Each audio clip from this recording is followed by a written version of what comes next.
Bismillahirrahmanirrahim. Inna a'tainakal kautsar fasalli lirabbika wanhar inna syani'aka huwal abtar. Assalamualaikum warahmatullahi wabarakatuh. Alhamdulillah, wassalatu wassalamu ala rasulillah Sayyidina Muhammad ibn Abdillah wa ala alihi wa sahbihi wa man walah, la hawla wa la quwwata illa billah.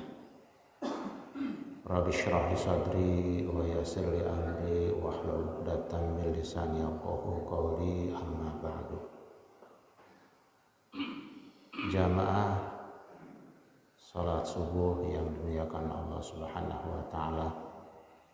Alhamdulillah, berkat rahmat dan karunia-Nya kita dapat melaksanakan kewajiban kita pada Allah di pagi hari ini, di hari Sabtu pagi, dimulai dengan sholat malam, sholat tahajud, disambung dengan sholat qabliyah subuh, kemudian kita berdoa sebanyak-banyaknya antara setelah azan sampai dengan iqamat, lalu kita sambung dengan sholat subuh berjamaah.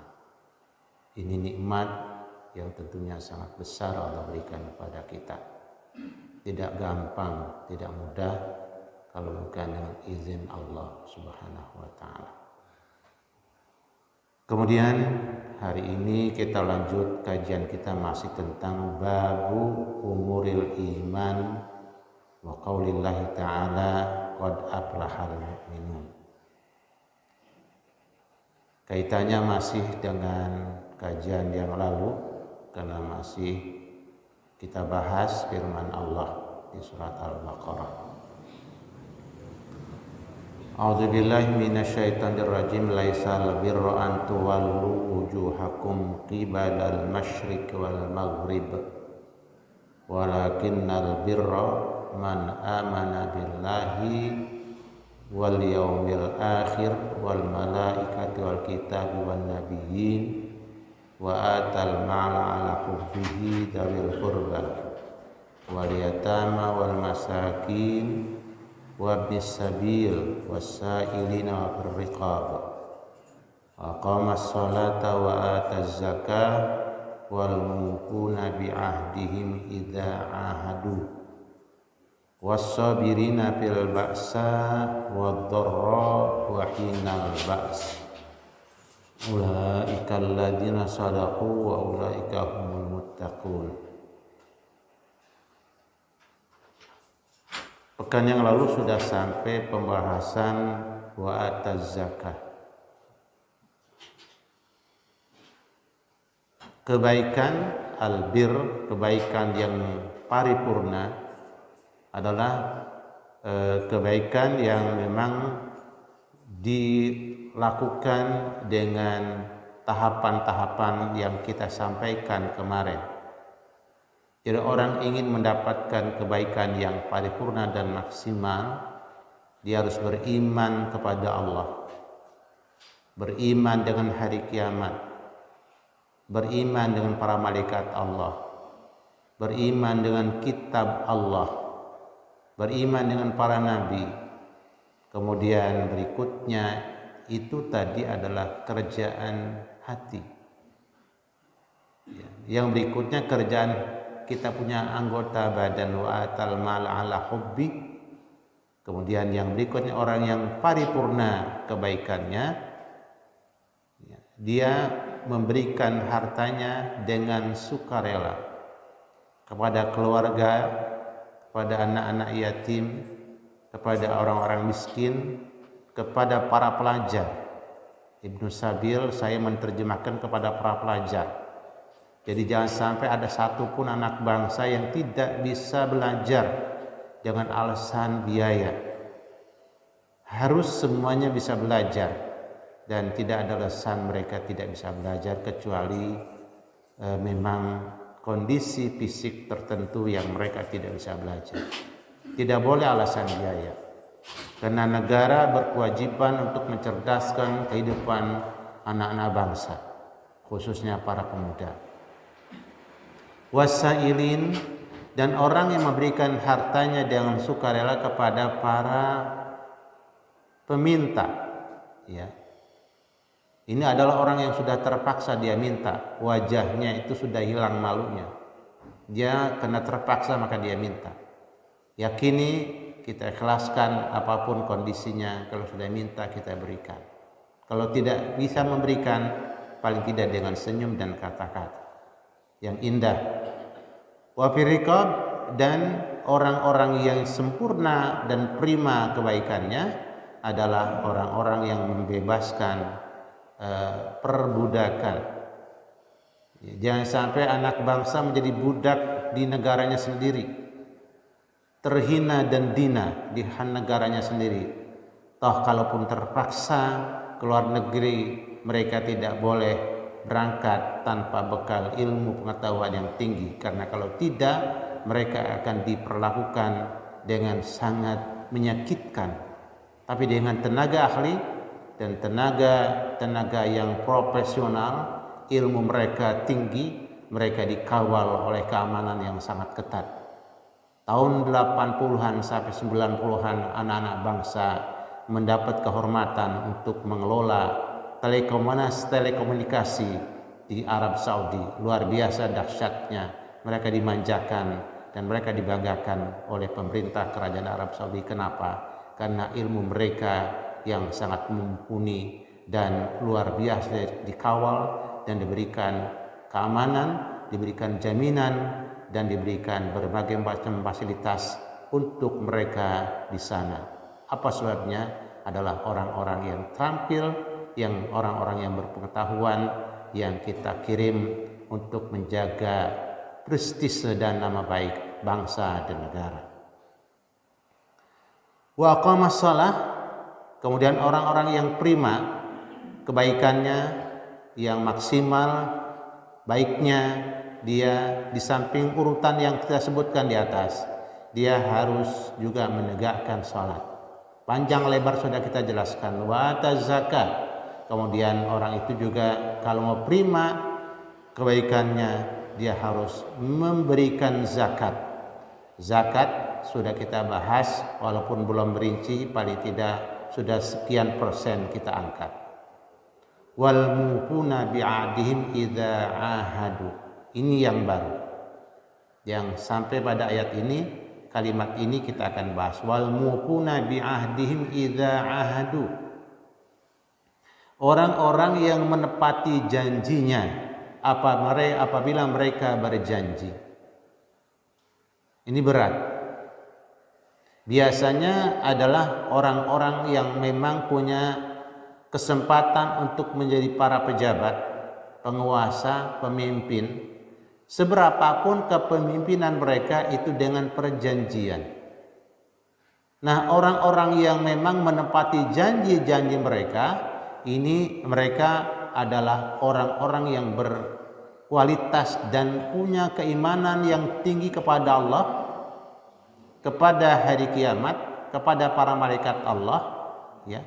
Karena ketika mereka berjanji di hadapan banyak orang, ketika mereka berbaiat di depan para penanggung jawab satu perusahaan, satu pekerjaan, satu instansi, satu lembaga, maka mereka adalah diawasi dengan sifat Allah, dengan asma Allah, yang Allah itu maha melihat, maha mendengar, yang tadi saya baca di ayat terakhir terkait dengan masalah pengelolaan anak yatim, pengelolaan harta anak yatim. Di akhir adalah Allah jelaskan wa kafa billahi hasiba.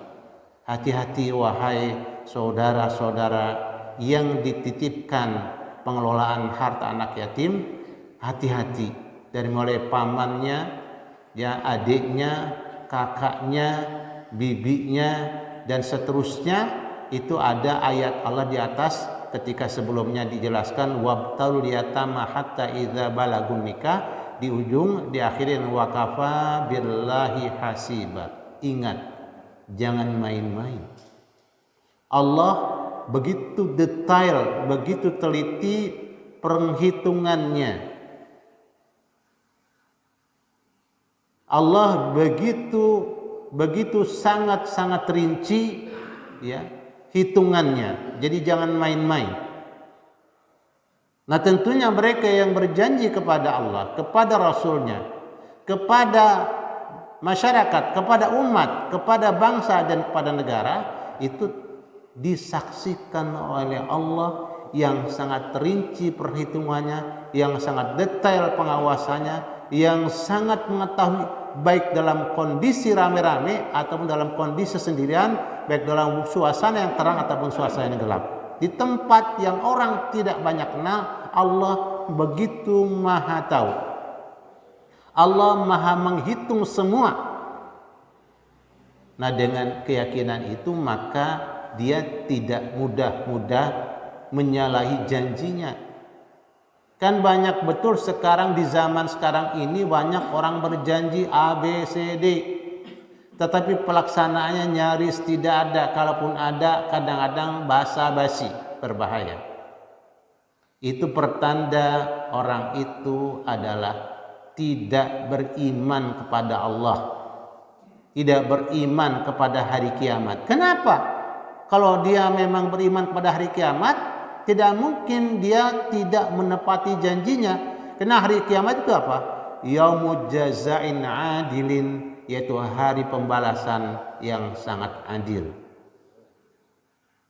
Makanya salah satu kriteria orang-orang yang betul-betul prima kebaikannya, orang-orang yang maksimal kebaikannya, yang memang melakukan albir, maka dia di samping urutan tadi yang kita sebutkan, dia menepati janji. Dan apabila orang itu tidak menepati janji, takut, khawatir digolongkan dalam sabda Nabi. Ya, tanda-tanda orang munafik itu ada 3. Alamatul munafiki thalatha. Tanda-tanda orang munafik itu ada 3. Idza haddatsa kadzdzaba. Kalau dia ngomong itu banyak bohongnya. Hati-hati, karena memang yang identik, yang punya peluang untuk bohong biasanya para penguasa dan para pejabat. Rakyat yang tidak tahu, ya iya aja. Rakyat yang tahu ketika ngomong dikritisi, marah. Idza haddatsa kadzdzaba. Wa idza wa'ada akhlafa. Kalau janji dia tidak menepati janjinya. Perjanjian yang dia buat sekedar untuk menipu. Hati-hati. Orang itu dinyatakan tidak beriman kepada Allah. Kalau sudah tidak beriman kepada Allah dan para malaikatnya, kepada hari kiamat, ya tentunya na'udzubillah digolongkan orang-orang kafirin. Minimal ya orang munafikin. Innal munafiqina fid darkil asfali minan nar. Sesungguhnya orang-orang munafik itu akan ditempatkan dalam sumur di dalam api neraka yang paling dalam, paling bawah. Wa idza wa'ada wa idza tumina khana, apabila dia diberikan amanat kemudian dia berkhianat. Masya Allah. Nah, kita bisa saksikan di tengah kehidupan berbangsa dan bernegara, orang yang berjanji dan dicatat janji-janji mereka, kemudian dalam waktu sekian tahun mereka akan melaksanakan, ternyata tidak, dan ingatkan terus. Karena kalau kita tidak ingatkan, kita juga ikut dalam kelompok yang membiarkan orang-orang yang melanggar janji, orang-orang yang diberikan amanat. Seharusnya memang para pemimpin itu adalah punya orang-orang yang kritis untuk mengingatkan dia agar dia tidak terjebak dalam bohong dan dusta dengan janjinya, agar dia tidak terjebak berkhianat dengan janjinya, agar tidak terjebak dalam baiatnya. Nah, di sini kadang-kadang bisa kita saksikan dalam kehidupan berbangsa dan bernegara apabila orang-orang kritis itu dibatasi, bahkan dicekal, bahkan ditangkap, bahkan dipenjara, itu pertanda penguasa itu adalah tidak menepati janjinya, alias berkhianat, alias berbohong. Nah, justru adalah orang-orang dan penguasa yang memang baik adalah mereka terus menyiapkan orang-orang yang kritis. Para ulama, para habaib, para asatid, para guru, dan para aktivis, mereka memang kalau perlu dibiayai. Kalaupun memang banyak yang tidak mau dibiayai, karena kalau dia biasanya lidahnya terpotong. Kalau sudah disumpel, jadi nggak ngomong gitu. Nah, ini firman Allah, dan ini adalah terkait dengan keimanan yang dibutuhkan oleh para pemimpin dan kita semuanya. Tentu janji kita kepada Allah yang pertama apa? Alastu birabbikum, ketika kita akan diciptakan, akan ditiupkan ruh kita. Alastu birabbikum, bukankah aku Tuhanmu? Jawab kita, qalu bala, iya ya Allah, engkau adalah Tuhan saya. Iya ya Allah, engkau adalah Tuhan kami ya Allah. Kan tentunya ada tuntutan. Setelah kita menyatakan berjanji, ada tuntutan perjanjian yang telah kita buat. Subhanallah, itu ngeri. Jadi nanti kalau sampai janji tidak ditepati, maka kita tergolong orang-orang munafikin, orang-orang munafik. Apabila naudzubillah kata munafik nempel di kita punya jiwa, naudzubillah, ada firman Allah tadi yang saya sampaikan, innal munafiqina fid darkil asfali minan nar, sesungguhnya orang-orang munafik itu ditempatkan dalam api neraka yang paling dalam, paling bawah. Ya, la haula wala quwata illa billah, naudzubillah. Yang berikutnya firman Allah yang masih rentetan di sini, was-sabirin fil ba'sa wad-dharra wa hinal ba's. Sekarang situasinya buat kita kaum muslimin, kaum mukminin, orang-orang yang sabar fil ba'sa, dalam kondisi susah, wad-dharra, dan dalam krisis, dalam situasi krisis, wa hinal ba's, dan dalam suasana perang. Kalau suasana perang kan sangat berat. Nah, sekarang perangnya bukan seperti perang zaman dahulu, pakai senjata kelihatan. Perang sekarang sudah dirubah oleh masing-masing yang berperang dengan senjata-senjata yang tidak kelihatan, dengan senjata yang tidak nampak.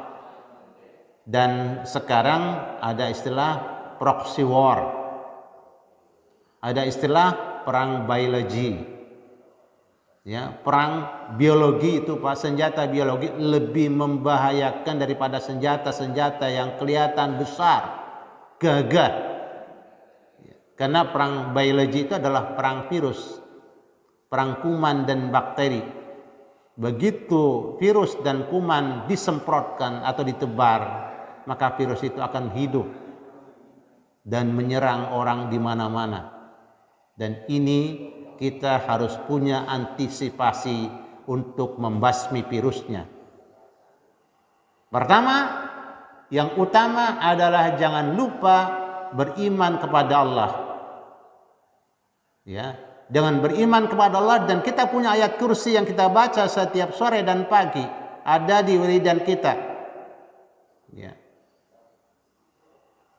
Allahu la ilaha illa huwal hayyul qayyum, la ta'khudhu sinatu wala naum, lahu ma fis samawati wa ma fil ard, man dzal ladzi yashfa'u indahu illa bi idzni, man dzal ladzi yashfa'u indahu illa bi idzni.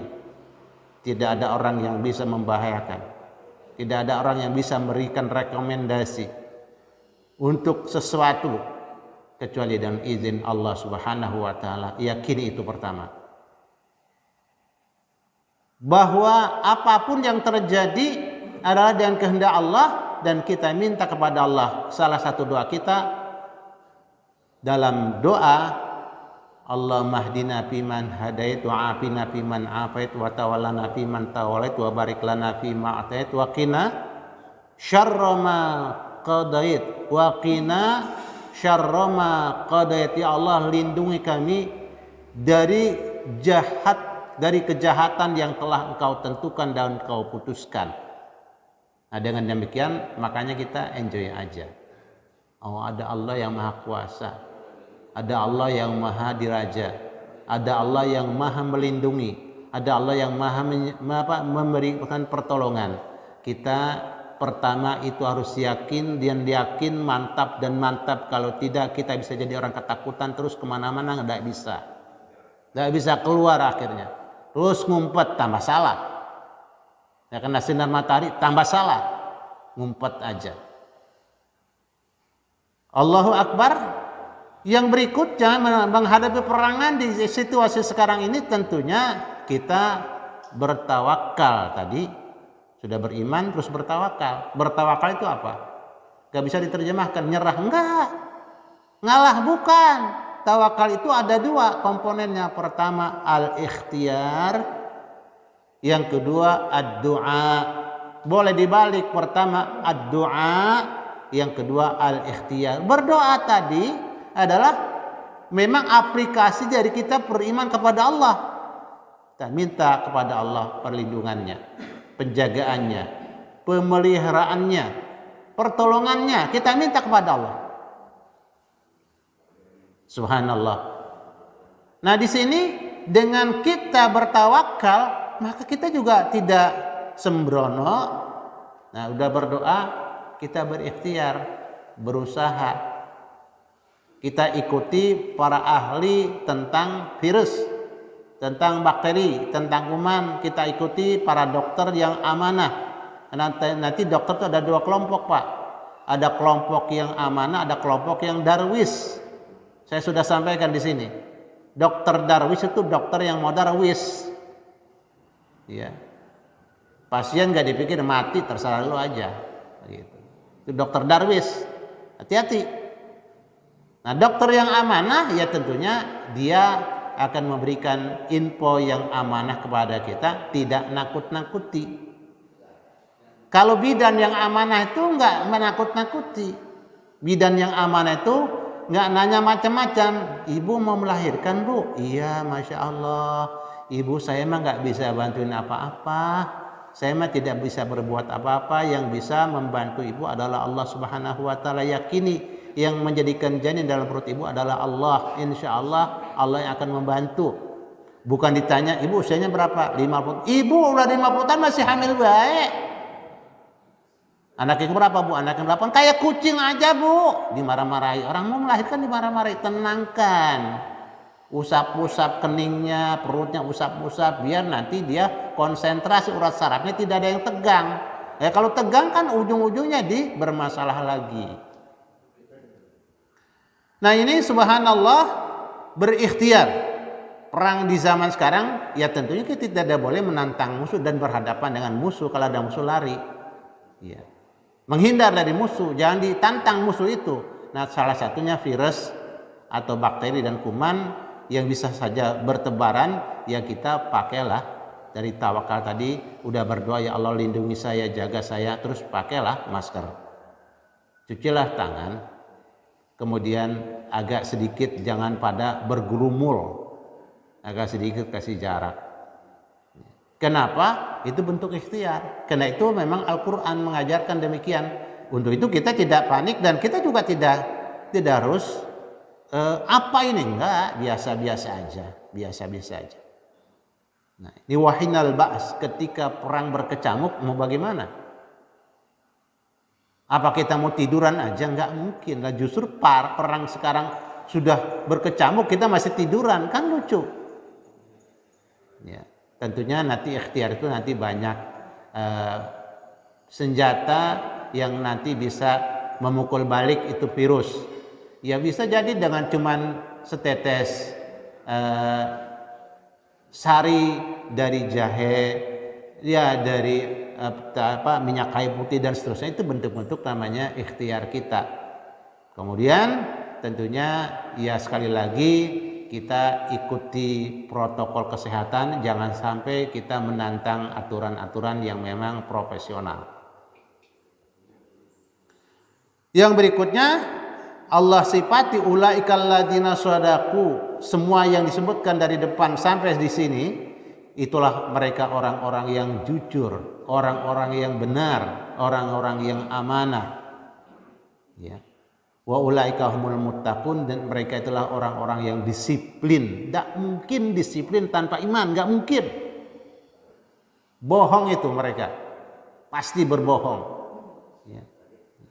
Nah, dengan dia beriman kepada Allah, beriman dengan hari kiamat, beriman dengan para malaikat Allah, beriman dengan kitab-kitab Allah, kemudian beriman dengan para nabi dan rasul, memberikan hartanya dan sukarela kepada keluarga, kepada anak-anak yatim, kepada orang miskin, kepada para pelajar, kepada para pengemis, kepada pembebasan perbudakan, kemudian menegakkan sholat, memberikan zakat, kemudian menepati janji, kemudian sabar dalam berbagai macam ujian dan cobaan, termasuk dalam krisis yang sangat luar biasa.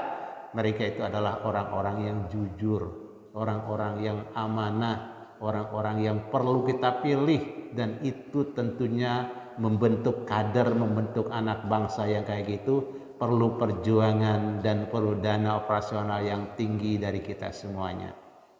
Dan dengan demikian kita akan punya generasi muttaqun. Apa generasi muttaqun?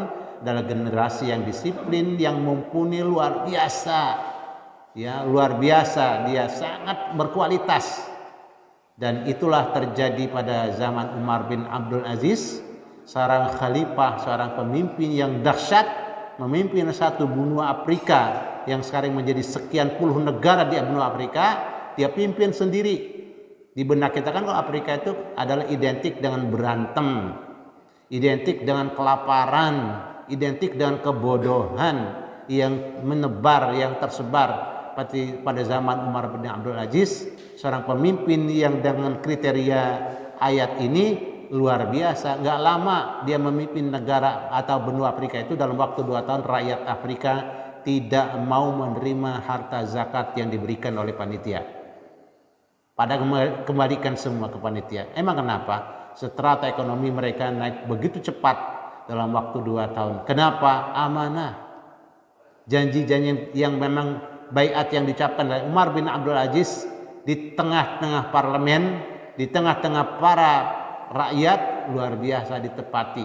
Sampai pernah yang sering diulang-ulang cerita ini menjadi sebuah cerita yang luar biasa saat beliau memimpin rapat di satu tempat. Kemudian ada keluarganya yang datang, kemudian pengawal memberikan isyarat, ada keluarga datang, kasih tahu mereka tidak boleh masuk, kita sedang rapat, suruh tunggu di depan. Selesai rapat, lalu keluarga orang itu disuruh masuk. Ternyata betul keluarganya.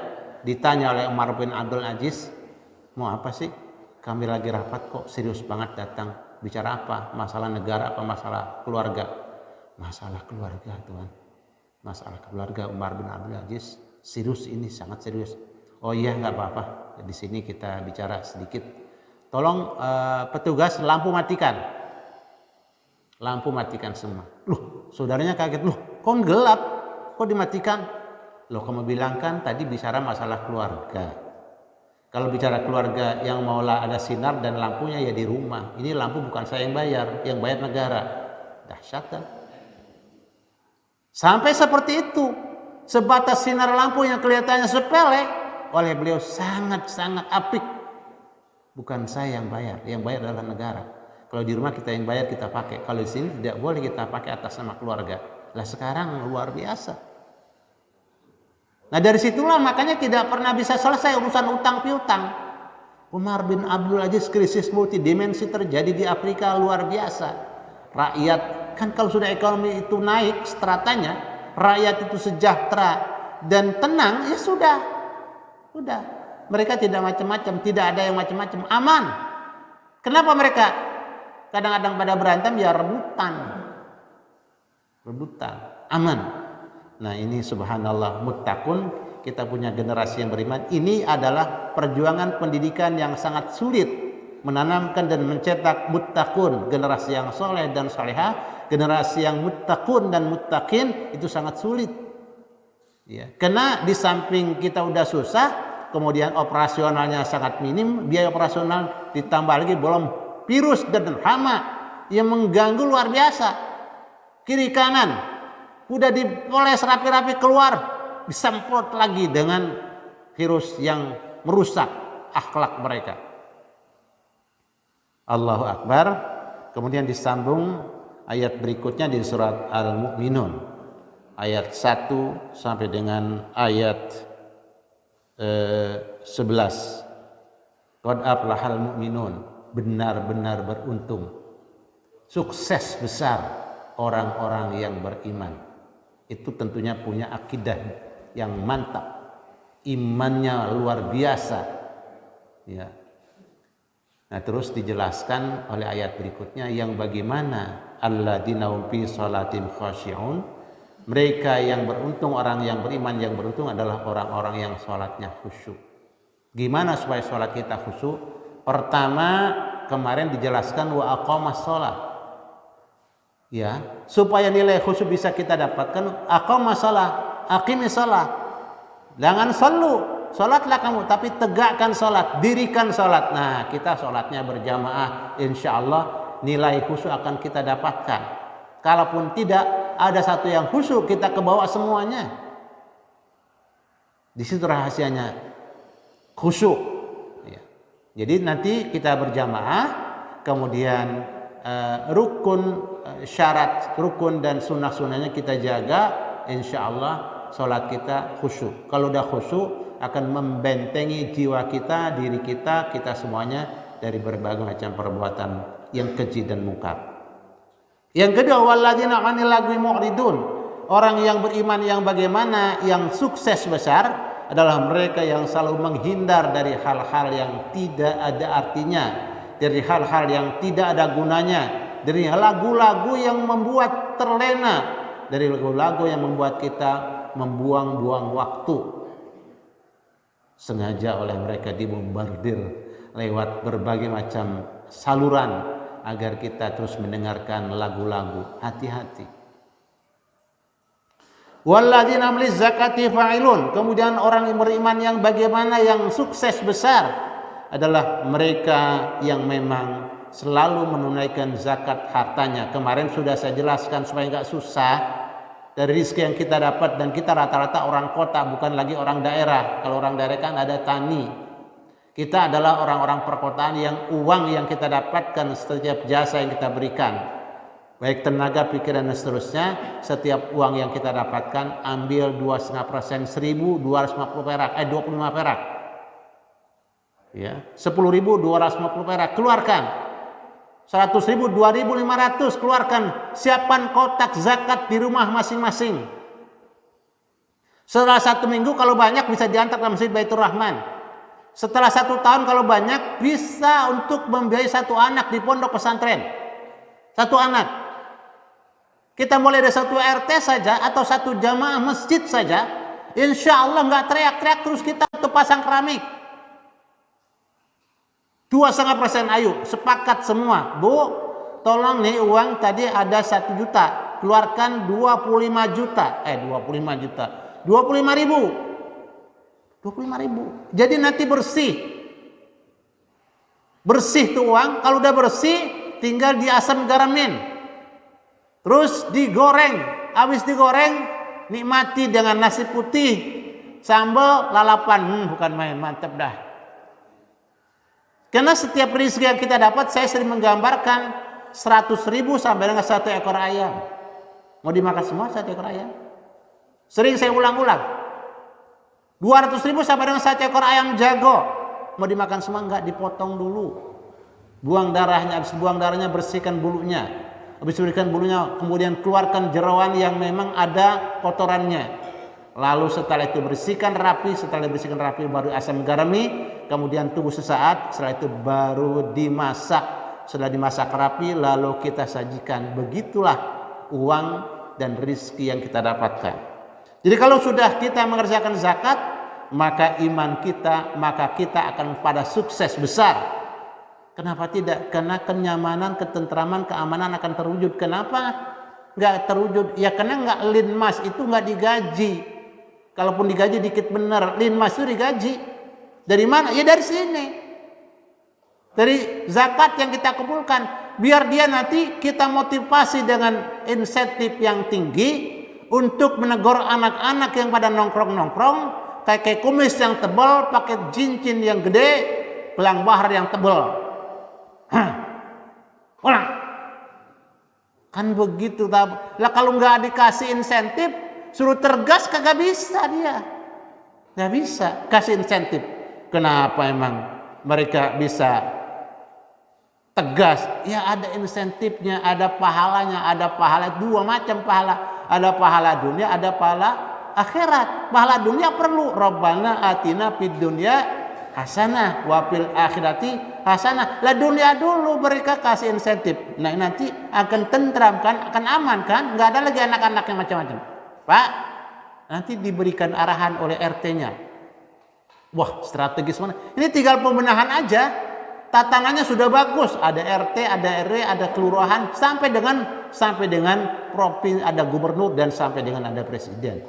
Kalau jalan, nah ini tentunya untuk jalan harus ada dana operasional yang cukup. Kalau nggak cukup, ya mohon maaf, kecuali sangat-sangat tinggi imannya kepada Allah, dia melakukan itu bukan hanya apa-apa, hanya untuk ibadah kepada Allah, untuk menambah pahala kepada Allah. Itu ada pahalanya, gede benar pahalanya tulin mas. Hansip, kalau pahalanya gede benar. Polisi, para tentara itu pahalanya gede. Karena menjaga kestabilitas negara itu luar biasa. Besar pahalanya. Nah dari dana operasionalnya bisa dari sini. Kita mulai dari lingkungan RT, RW, jamaah masjid. Ayo, kecerengan kotak-kotak siapkan di rumah masing-masing. Tulis, ini kotak zakat. Gak boleh diambil ya mak. Kalau mak mengambil di kotak ini buat belanja terpaksa, nanti kalau udah saya ini uang belanja, uang tabungan, uang kotak zakat. Wah keren bener dah. Apalagi ada panitia yang memang jemputin, keren bener. Kemudian orang yang beriman yang bagaimana, yang sukses besar, walladzina hum li furujihim hafizun. Orang-orang yang menjaga kehormatannya. Bagaimana bisa anak muda mau terjaga kehormatannya, usia sudah waktunya. Kemudian kebebasan sedemikian rupa dibuat. Akhirnya terjebak dia. Terjebak. Nah ini sampai dalam Islam tuh ada biaya pernikahan gratis yang dijamin oleh negara, ditanggung oleh negara. Makanya kalau di bus-bus kota di satu negara saya lihat ada tulisan pernikahan massal akan dilaksanakan tanggal sekian sampai sekian di daerah ini, di tempat ini. Dari mana dananya? Itu subhanallah, pengantin dipasangkan di satu gedung yang besar. Dananya dari mana? Itu dari wali zakati fa'ilun. Jadi pada usia tertentu memang mereka harus sudah nikah. Kalau nggak nikah jadi berisik, mengganggu keamanan, mengganggu ketidaktenangan, mengganggu kenyamanan. Karena mesti teriak-teriak. Ayam jago udah pengen nikah gimana? Teriak mulu. Domba coba kalau udah pengen kawin, teriak mulu dia. Anak-anak juga, anak laki sama, makanya kadang-kadang dia teriak, dia berantem, dia macam-macam. Karena pengen nikah belum ada duitnya. Jadi rentetan kemana-mana. Walladzina hum li furujihim hafizun. Orang yang beriman yang sukses adalah orang-orang yang memang menjaga kehormatannya. Nah, tentunya dengan dia tenang, dia bisa bekerja. Dia bisa bekerja. Dan anak muda yang bekerja, punya rezeki banyak pun obsesinya pengen punya istri. Nanti saya udah punya tabungan, saya mau menikah. Kenapa? Karena kalau belum nikah nggak tenang kan? Nggak tenang. Dan orang kalau sudah nikah itu sudah hidupnya itu seperti sempurna sudah. Nah anak muda karena nggak sempurna jadi berisik. Dan pertarungan luar biasa ini. Nah, supaya terjaga kita punya kehormatan anak-anak kita, di samping dibekali oleh iman, Islam, ihsan, tentunya memang pada waktunya mereka tidak boleh. Makanya saya terus terang sama anak-anak, gak usah khawatir. Abi sudah siapkan pada usia sekian kalian akan saya nikahkan dan akan saya carikan calon dan pasanganmu. Karena kamu kalau cari sendiri nanti di jalanan kelihatan cakep doang. Ada kriteria yang Nabi sudah gariskan untuk berkeluarga. Saya bilang nggak usah khawatir. Nih calon kamu nih. Bahkan saudara-saudara kita dari Madura itu sudah dipoto. Ini fotonya buat kamu. Kamu sekarang belajar aja, hafal ya Quran. Nanti pada usia segitu ini saya nikahkan ya. Jadi dia juga gak punya, lah kan dia juga pengen punya identitas, dia pengen punya keluarga. Lah bapaknya nutupin itu terus. Jelaskan, kamu akan saya nikahkan pada usia sekian. Anak putri minimal 1, kalau selesai 1 sudah. Pokoknya dicarikan dah. Begitu. Ini kadang anak-anak ditutup total. Anak muda pastinya kalau anak laki pengen kenal anak perempuan, nih calonmu. Anak perempuan juga pengen punya kenalan anak laki. Nih calonmu. Begitu. Jadi nggak berisik. Dia konsentrasi belajarnya penuh. Kenapa? Nggak mikirin calon gue mana nih. Begitu. Orang tua dulu mana? Semuanya begitu orang tua dulu. Zaman orang tua dulu itu dia di usia saya saja. Setiap lebaran mesti silaturahmi penuh. Ke pamannya. Ke paman yang jauh dikunjungi. Kenapa? Bawa bocah. Bawa anak. Ke rumah Pak De, ke rumah Pak Le. Bawa anak. Loh, panjenengan putranya di, wah mana anaknya? Berapa anak? Karena sudah 10 tahun gak jumpa, Masya Allah luar biasa. Berapa anaknya? Anak saya ada 4, perempuan apa laki? Laki semua. Ya Allah, saya punya anak perempuan semua nih. Gimana nih? Gimana? Nyambung Pak, nyambung. Dan namanya pilihan orang tua itu bukan pakai sekedar hawa nafsu cantik, udah pakai perhitungan panjang. Nah cuman kan bocah sekarang dirubah brand image-nya, apaan lu nikah kayak lebih kucing dalam karung begitu Bu.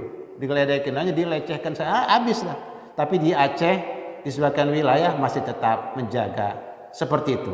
Jadi memang untuk terjaganya kehormatan ya anak-anak tetap harus diberikan porsi, dijelaskan usia sekian jelas.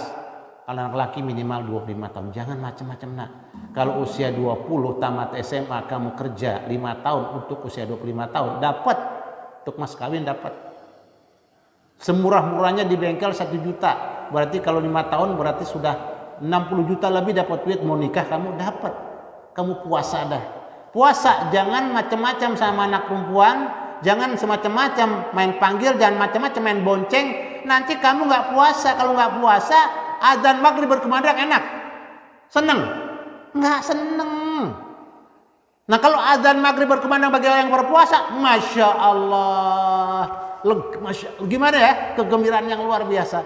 Nah anak laki, anak perempuan yang memang puasa tidak sentuhan sampai batas teng nikah luar biasa.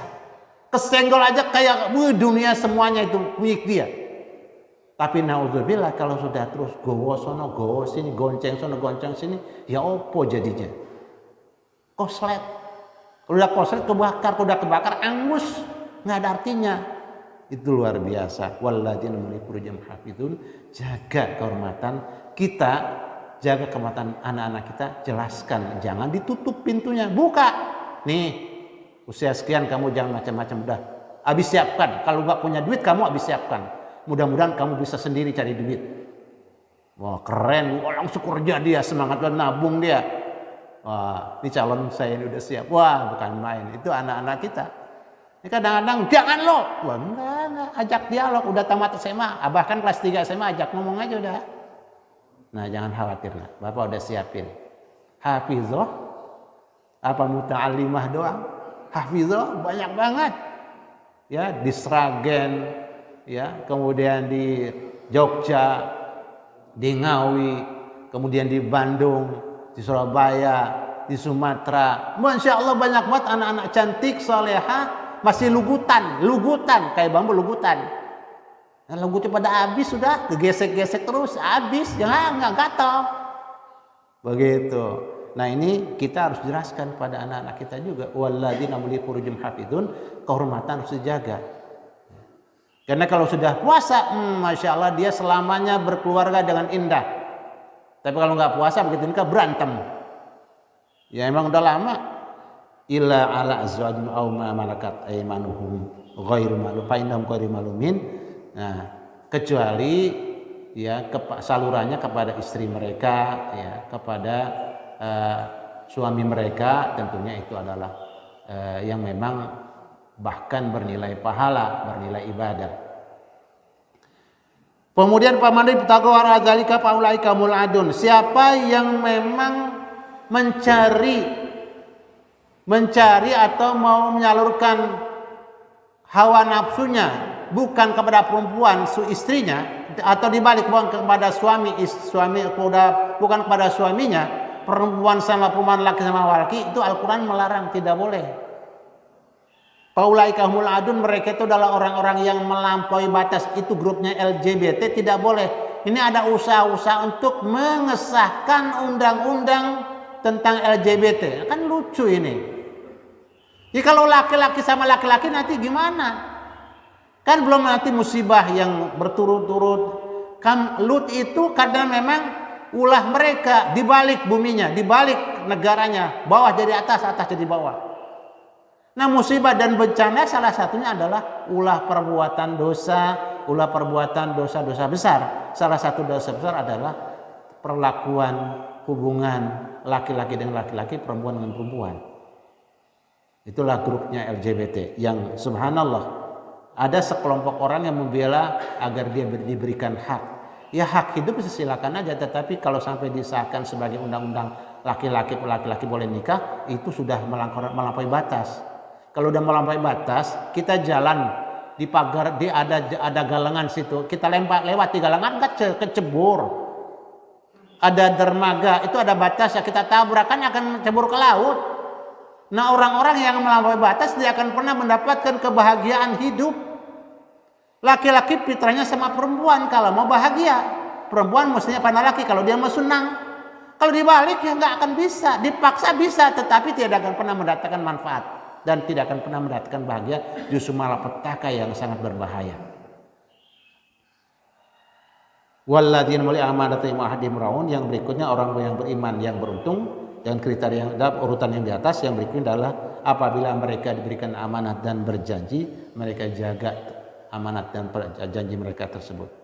Walladzina ala salatihim yuhafizun, yang berikutnya adalah orang yang beriman yang memang sukses besar adalah orang-orang yang menjaga salatnya.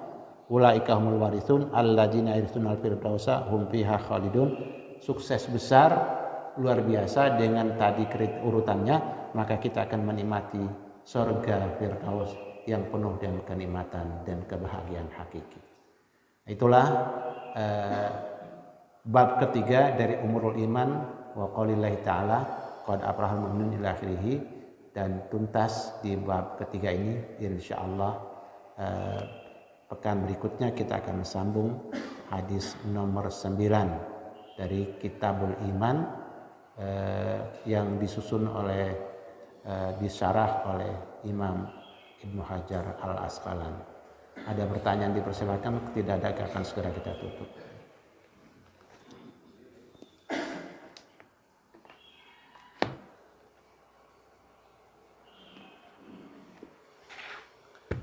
Baik, karena insya Allah tidak rumit semuanya, kita sudah tuntas.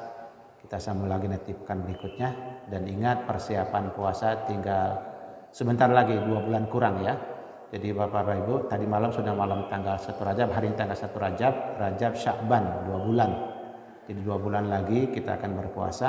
Setiap Jumat pagi yang ada waktu kajian puasa bisa diikuti langsung live di masjid ini. Yang tidak bisa berhubungan dengan Ahmad Kausar Patin yang memang siapkan rekamannya, bisa nanti kasih nomor teleponnya sambil tiduran di rumah, sambil duduk-duduk ngopi, ngeteh, bisa buka siaran ataupun rekaman dari kajian subuh Jumat ya. Silakan, kalau memang tidak ada waktu bisa minta serahkan nomor teleponnya, nanti dikirim oleh beliau. Demikian akhirnya kita tutup pertemuan kita dengan ucapan hamdalah alhamdulillahirabbil alamin. Subhanakallahumma wa bihamdika asyhadu an la ilaha illa anta astaghfiruka wa atubu ilaik. Wassalamualaikum warahmatullahi wabarakatuh.